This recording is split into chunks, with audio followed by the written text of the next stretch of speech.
Hi everyone, welcome back. Hope you enjoyed morning tea. I know it was a really short one, but we have to get back on track as well. The next segment I think is quite important because it's got to do with Metasearch, OTAs, GDS and new trends in distribution, which is quite important. And I've assembled a really great distinguished panel of experts. So I'd like to welcome on stage firstly Malcolm Hazelton, Director of Sales for Amadeus. Please put your hands together for Malcolm. Kelly Dodd, Area Manager for Expedia, and Tracey Foxall, General Manager for Bachcare. Please welcome on stage. Thank you.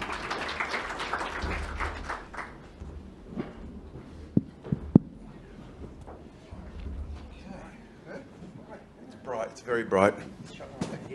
He's not showing off your head. That's fine. He's not showing off his head.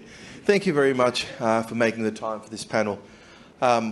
Just want to go through a little few things. We've seen how the direct hotel market share has changed in the last few years. Do you have any insight that can be shared with us today, how that's sort of changed in particular since COVID? Because COVID threw everything out of the water. Sort of getting back to normality, but can anyone sort of shed some insights on that? Kelly? Yep. You're looking at You're me. looking at me. Can you hear me okay? Yep. Okay. It's kind of hard to tell up here. Good morning, everyone. My name is Kelly, Area Manager with Expedia. I think a lot has changed, especially with Expedia Group in this post-COVID area. You know, I'm going to throw a number at you. 26 years Expedia has been around. And I think every single year as a distribution partner, we're changing, we're iterating, and we're building up our capabilities. Did you know that we used to have 21 different brands? Could you imagine going to the App Store and getting 21 different downloads just to find the best rates and availability? So as a distribution channel, I think what has changed most post-COVID is that we're not just talking about that business to consumer side, but it's also the business to business side. On the business to consumer side, you would not see 21 brands anymore, but you're going to see a solid few that are really making headway in that space. And we're building in that loyalty program. We're making a loyalty program that people actually want to be a part of, earning and burning across not just lodging, but other parts of our industry. But it's the B2B segment that you're probably most interested in. That's been the biggest shift. Yeah. Q1, 55% growth with Expedia. And I'll just throw a few more numbers at you. Yep. 60,000 travel platforms that we power. 35,000 travel agencies that we work with. And then Haley shared this number yesterday, 400 million loyalty customers, not in our realm, but with financial institutions, credit card companies, airlines. So a lot has changed. But with the B2B side, it's completely shifted, and that is a rocket ship of growth that if you go one layer deeper into your distribution to understand, then you'll start to find the capabilities and strategies that you can leverage. Yep.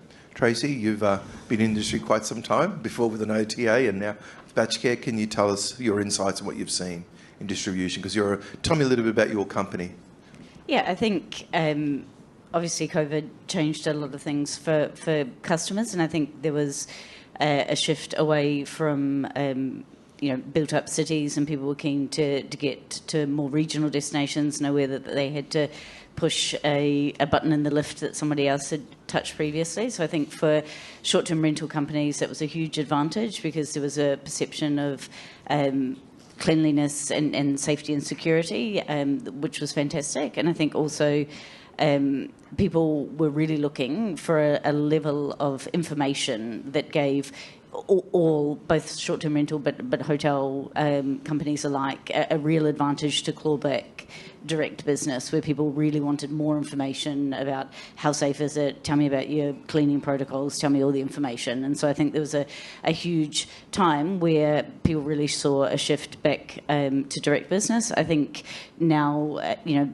consumers are moving back into cities. We're seeing international travel open up, and the concerns around safety and cleanliness starting to decrease. So I think there's a real opportunity now for hotels to keep that level of direct business and make sure people are engaged with them. But also there is a shift back, I think, towards ease and comfort for people, which lends itself to OTAs and other platforms. Malcolm, working for quite a large GDS, sort of what have you seen in the direct market share?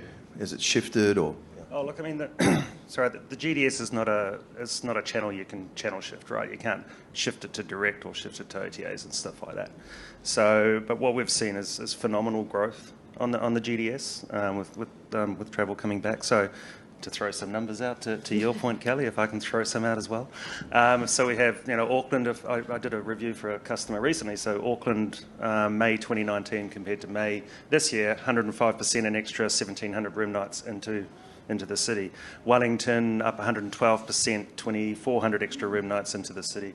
Christchurch up 124%, an extra 2,200 rooms, and even Queenstown, up 135%, an extra 700 rooms just for that May month compared to the other months. So we've certainly seen that, fly back. Definitely. Yep. How do you think hotels can reduce their distribution costs? That's a curly one. Well, I'm not the expert in reducing costs at a hotel level, but I do think that there is some data nerds here on your panel, and I think what we do really well is lean into our expertise. And so I think by connecting with us and understanding that distribution, we've heard a few things. It's the cost of distribution, but it's also the profitability, the opportunity with that. So I wouldn't look at it in terms of cost reduction, but what is that profitability, opportunity, and gap? And if you understand where those customers are coming from, that's going to help you make a better decision. In my opinion, there's a difference between looking at the P&L and what's my distribution, and then what is my distribution at a layer that's deeper than that, and that's what we can really help you with, and then get into the numbers. Yeah, and I also think with that as well as sort of flip the question on its head, really, because everyone spoke yesterday. I think it was the rate parity panel, it became the rate parity panel, I guess, because it's so important. Yep. Yeah, it did. And understanding, cost of acquisition. And I was talking to somebody yesterday, and they came up and talking about, should we be doing this whole CRM thing and this marketing thing and stuff like that? And it's like, well, you've got to peel that all back first and understand your actual. And it might be cheaper for you just to be getting your business through the OTAs or whatever it is. I mean, it's you understanding your bottom line at the end of the day. Yeah. Tracey, do you want to add anything to that, or?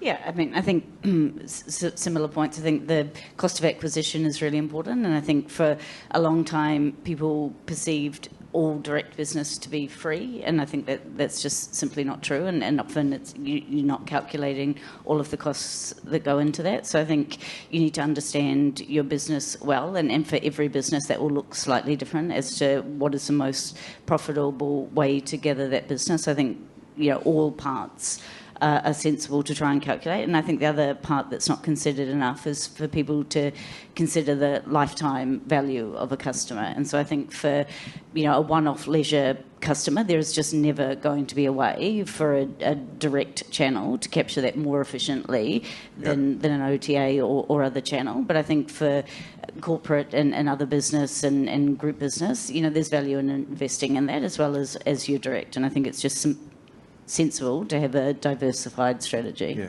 we'll pick up on the corporate in a second, but yeah, just that whole distribution thing. That I think the main message that I give people now is that you can't think of things as a channel strategy anymore. So you can't have everybody as a distributor. So if you think of it like that, then that's where the whole parity thing comes into play.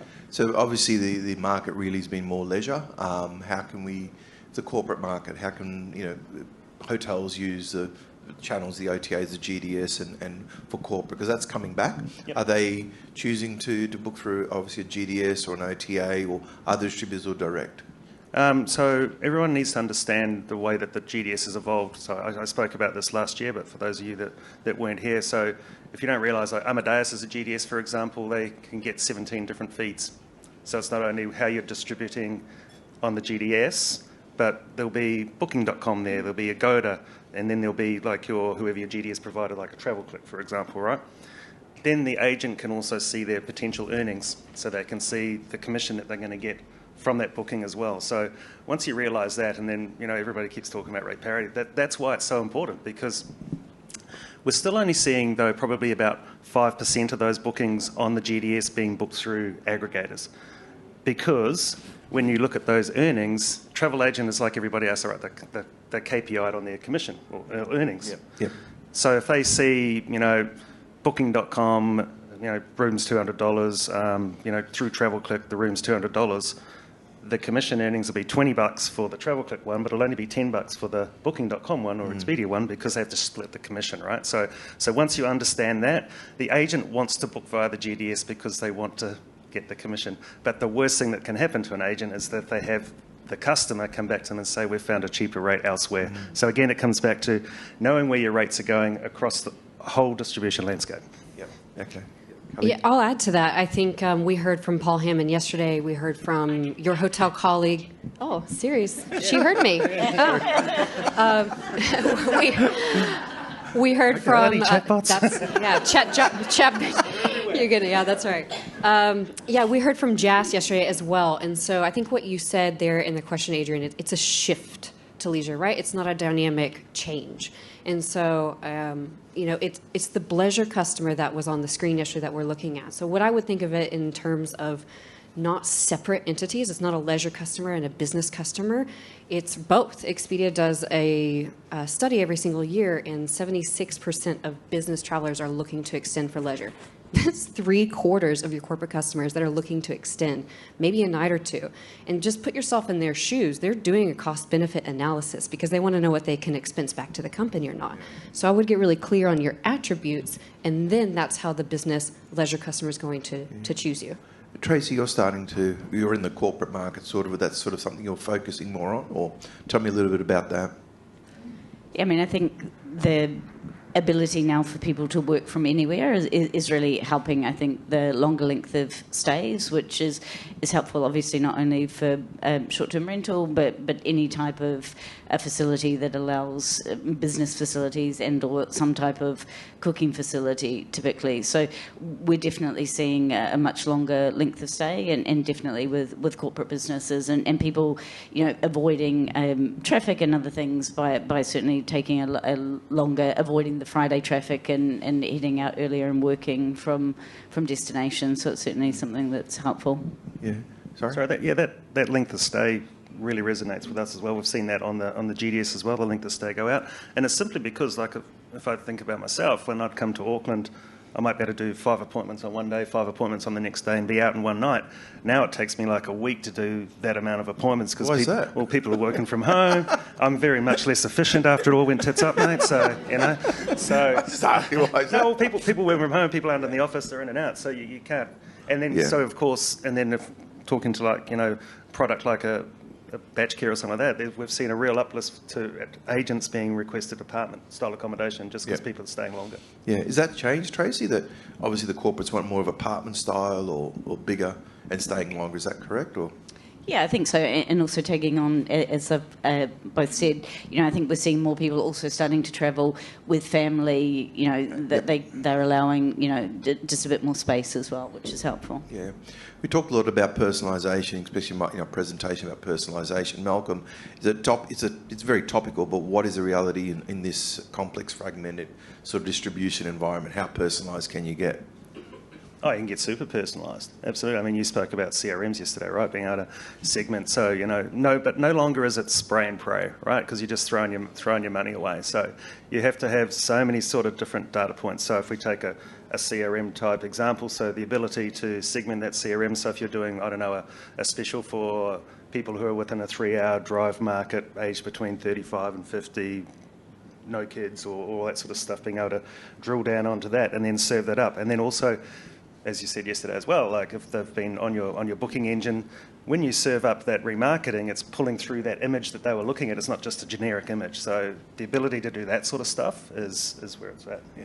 Anyone else on that? Or? Yeah, we've got 3,000 engineers worldwide that are constantly working on the ability to personalize. And my personal opinion is you don't have to know that it's a 35 to 45-year-old middle-class socioeconomic family to be able to make strategic decisions for your property on where to target. So I think most important is to know the inbound and the outbound and the origin and the travel destination corridors, and you can make some really strong decisions after that.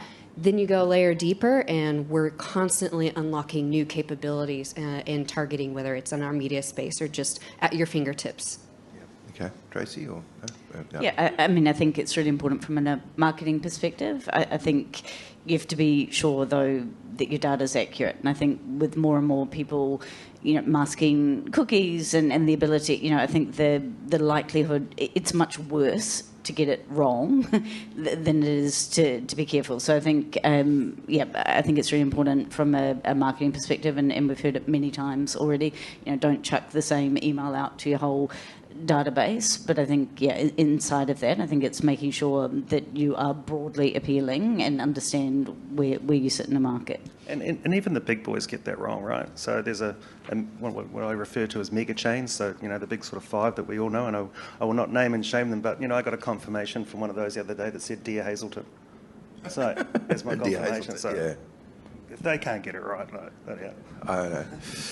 Talking about something completely different, distribution, what do you think about dynamic wholesale rate fields?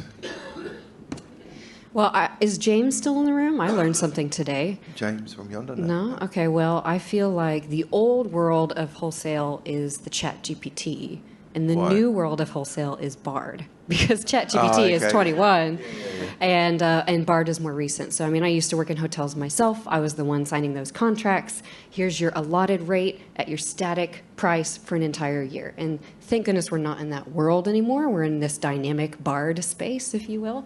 But I do think that there's more iterations in the future. I mean, Expedia, that's what I'm the expertise in here today. We do have optimized distribution with some of these hotel chains that Malcolm is talking about, and it's 3 years old and growing, and I can't even offer it to independents at the moment because it's so popular. Think of it as one pipeline of hotel via wholesale rates to get out there. So it's a dynamic and changing world, as it should be, I think, in order to give us the pennies on the dollar, the important decisions that we need to make. Yeah, no. And that whole dynamic thing, right? That's the key word. Static wholesale does not exist anymore. Yep.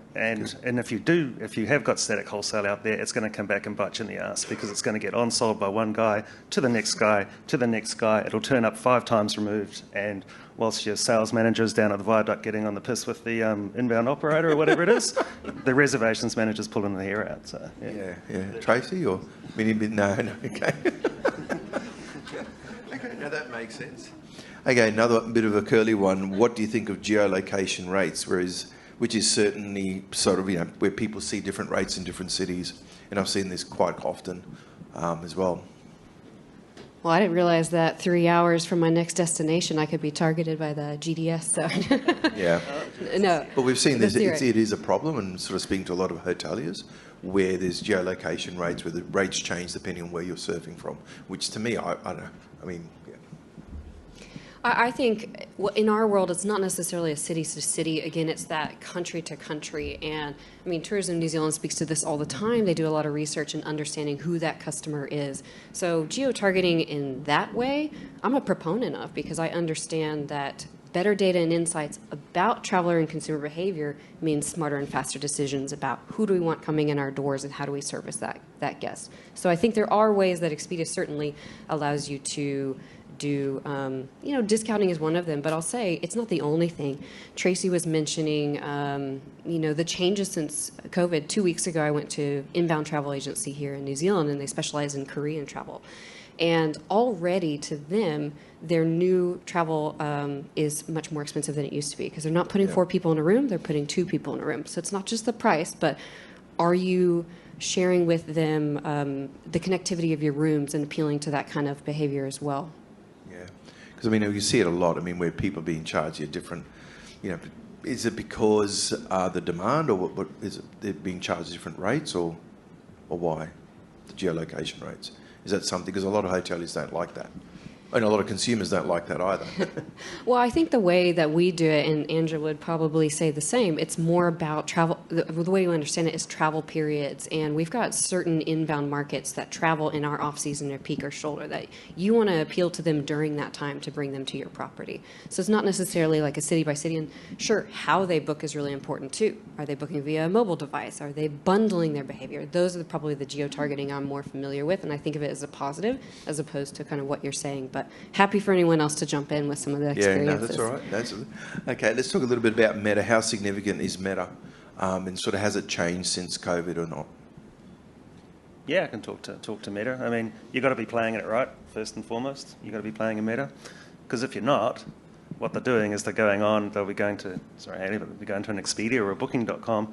So you could have spent a whole lot of money on PPC, right? You've put in, I'm going to search for Malcolm's Hotel. See my ads there and all that sort of stuff, so I spent some money there. Then we go over, if you're not playing in Meta, and your direct website's not in there, they go to Expedia or something, keeping in mind this person searched for me specifically. When they get to the OTA, they're served up half a dozen of your competitors as well. So even though they originally searched for you, they might not even book you a hotel. So there is that. But I think really one thing that we've seen in Meta that we've just sort of put out there is merchandising on Meta. So what that means is the ability to do strike-through pricing on Metasearch and then either be able to, but it still doesn't violate any of your parity agreements, etc. So, yeah. Kelly? No? Do you want, no? I think on Meta? No, nothing? No, it's obviously, who do you feel is dominating in Meta? Oh, Google by miles. Like 95% of New Zealand is Google traffic. Yeah. Okay. No, that's a good point.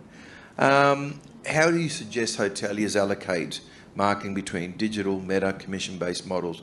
What's the perfect allocation? I mean, come on. You answer that question, Adrian. Yeah, mate. It's the impossible question. I think, well, you no, screwed it's not. me. No, not really. I mean, we've got no hotel. Oh, look, as I said before, it's down to your... My answer to that is there is no perfect answer, right? It depends on your property. Yep. It depends on your ADR. It depends on your room count. It depends on all that sort of stuff, right? One thing I will say, and if I can quote from Expedia, is the head of Expedia was giving a speech to a bunch of hoteliers, right? This is back in Singapore. I think it was about 6 or 7 years ago. And I can't remember it verbatim, but his words basically were, like what you said yesterday, all you guys hate me for all the money that you think that I charge you for getting a booking. You need to think of me as your cheapest cost of acquisition. Correct. If you will pay me once, if you pay me a second time, shame on you. You need to own the guest direct after that first time. So that's really stuck in my head. Yeah, and I mean, that's probably what I brought up in mine as well, that, you know, to me, you know, Metas and OTAs and everything, they're marketing your property for free. It's what you do with the customer when they come to your website, before they book, even after they book, whatever you're doing to get them to book again. And again, as I said, I've booked through Metas, I've booked through OTAs, and there's nothing there when I turn up to the hotel to get me to book direct again. And I mean, some of our clients, they've got that whole strategy. They ask them to check in, or they know check in. You know, here's a little voucher for you to book direct next time. Or when they actually leave, there's an email that goes out saying, hey, we saw you book for an OTA, book direct, you know, next time, and this is what you get. And I mean, you can determine what sort of value you're going to provide on that. That's really simple stuff, right? It's simple stuff, but it's not being done enough, I think. You know, so put it on your key card. Everyone gets a bloody key card. What's your book direct strategy? Yeah, some of our clients, you go into the lift, book direct and save. You know, on the key card, book direct and save. It's just burning them even on the website. So again, you know, use that distribution. What's the best ratio? And again, I agree with you. It's really, from our side, you know, clients ask us, it's really what the cost of acquisition is. I mean, if PPC is working great, if your website's working great, if Meta's working great, there's some of our, we speak to someone who says, look, how can I increase my bookings? We're happy with 70%. We're happy to pay 70% of all our bookings that come through an OTA. We're happy to do that because we don't want to spend marketing on advertising. So it's really up to the individual, and I think, you know, probably having a mix of that. So another 5 minutes. I mean, what sort of advice do you have? There's a lot of independent hotels here in the room. What advice do you have for them on Meta, GDS, and all we sort of covered it all? What's the sort of one bit of advice? What I said before, just think of everybody as a distributor, right? Don't think of the GDS is not a closed channel anymore. I still have stand-up arguments with I've had a stand-up argument with the CEO of a reasonably large hotel company saying, blaming me because he put a corporate special on the GDS at like $150 cheaper than all of his other rates, and then it turned up on Metasearch. And he's saying, why did you let that? We've done it to ourselves, right? The travel agents, or the travel sellers, travel agents, whatever you want to call them, they used to have like 2 screens. Yep. You know, they'd have OTAs over there, and then they'd have the GDS there. All they did was build the technology to pull that into there. Right, so they can see it all on one screen. And we did it to ourselves by doing stupid shit like that. So, yeah. Kelly, what's the sort of one piece of advice? I think as an independent hotel, I mean, this is what we do really well, and I'm going to tell you to lean on your expertise. I think you've got more freedom, I think, than the brands. So lean into that freedom and ask the what do you call them, curly questions. Ask the really interesting questions that's going to help you get deeper and deeper and deeper into who that customer is. I mean, even the Miraval presentation yesterday, they're so solid on what their brand is and what that customer is that they want to attract. So if you lean into the experts around you and you communicate that message, and it's this 50-50 partnership, you're going to find the right tools to push the buttons and pull the levers that's going to attract more of that type of customer. And these strategies that you're talking about, they're complementary, Adrian. It's like you need a little bit of each in order to make sure you're finding that ideal customer. Yeah. Tracey?